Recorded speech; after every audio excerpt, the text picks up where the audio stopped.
Howdy, Alex again from Harris County Clerk's Office, Elections Outreach Department. I'm just here to show you the machines. I did bring out our machines for you to demo. Over here, I have our Duo or accessible booth. So this is exactly how it's gonna look inside the vote center. This is accessible because it sits a little bit wider. In case a voter has a mobility device, they're able to bring it right underneath or take a seat under. With it, we also have the ATI. This is going to be available at every single vote center, the first machine in line.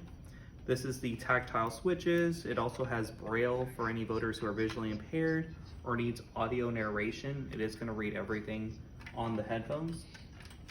And it also has a connection for any of those other tactile switches or sip and puff or accessible devices that you may need.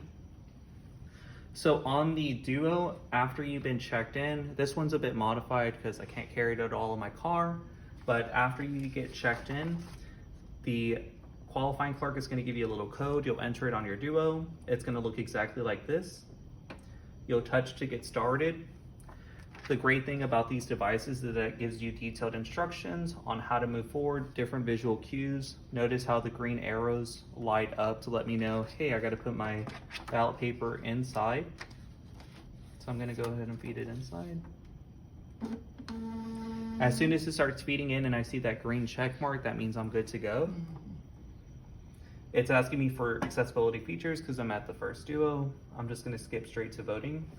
One thing I do want to mention is just going to be the customization that you have at your fingertips whenever you're voting. For example, if you are a voter or if you have neighbors, family members who do not speak English very well or read it very well, they can change it mid-vote session to Vietnamese, Chinese, or Spanish. So it's going to make it easier for them to access. Just going to change it back to English for myself. You can also change the text size. So let's say you forget your glasses, you can make it a little bit larger, or if you want to make the text a little bit smaller because it's better for your eyes, you can also change the contrast as well. You could even change the speed of the audio. So if you're at that first booth, you could change how loud it is. You could even change the speed. And then anything else, you can also ask the election workers with assistance on making any additional changes. So I'm just going to go ahead and click to get started.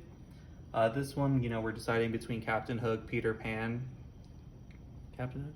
Captain Hook. Okay, yeah, Captain Hook. Did not influence her decision. The other thing I want to mention too, something that does trip up voters sometimes is that they think that they have to vote for every single contest.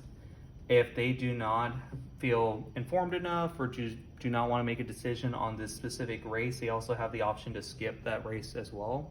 So they're not obligated to vote for every single thing.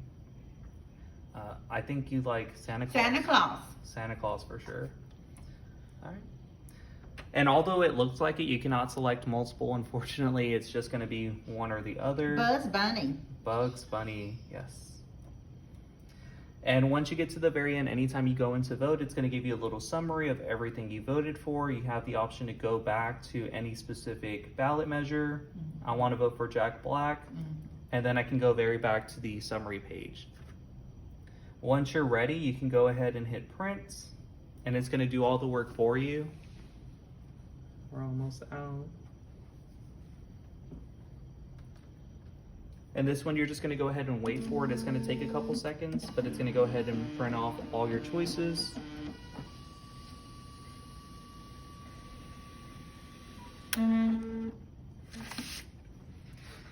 And this is going to be the ballot. So pretty much identical with the exception of Daffy Duck, Bugs Bunny, Santa Claus. I'm not sure if we'll ever see an election like that, but that would be cool. Notice how it does not keep any of your personal information, anything like that. Once you've been checked in, your ballot is your ballot. We're not tracking who does what. So after you've been checked in, after you mark your ballot, the last step of voting is going to be depositing your ballot. So making sure it's heard. So you can insert it any direction. It'll accept it into the scan.